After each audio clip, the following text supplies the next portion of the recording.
Hello guys, good evening. വണ്ടി എടുക്കാനായിട്ട് ഇറങ്ങിയപ്പോൾ ഒരു പഴുത്ത ഇല പ്ലാവില ഗ്ലാസ്സിൽ കിടക്കുന്നതായിട്ട് കണ്ടു. പെട്ടെന്ന് വന്ന ഒരു ചിന്തയാണ് കേട്ടോ.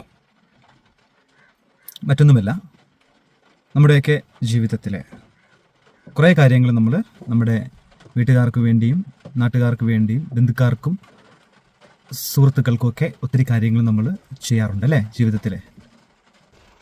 അവസാന നാളുകളിലേക്ക് വരുമ്പോൾ ഒരു 60-70 വയസ്സിലേക്ക് എത്തുമ്പോൾ ഈ പഴുത്ത ഇലയെപ്പോലെ നമ്മളും പ്രായമാകും, വയസ്സാകും. സിമ്പിളായിട്ട് പറഞ്ഞാൽ വയസ്സാകും. അപ്പോൾ നമ്മൾ നൽകിയ, നമ്മുടെ യൗവനത്തിൽ നമ്മൾ നൽകിയ നന്മകൾ ആരെങ്കിലുമൊക്കെ ഓർക്കുമോ? ആരെങ്കിലുമൊക്കെ അപ്പോൾ നമ്മുടെ കൂടെ ഉണ്ടാകുമോ? ഒരു ഐഡിയയുമില്ല അല്ലേ.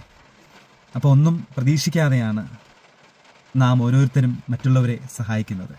അങ്ങനെ തന്നെ ആയിരിക്കുക എന്നുള്ളതാണ്. ഒന്നും ആരിൽ നിന്നും പ്രതീക്ഷിക്കുവാനായിട്ട് പാടില്ല. കഴിയുന്ന നന്മകളൊക്കെ ചെയ്ത് ജീവിതം മുന്നോട്ട് പോവുക. ഒന്നും ആരിൽ നിന്നും ആഗ്രഹിക്കരുത്. Thank you.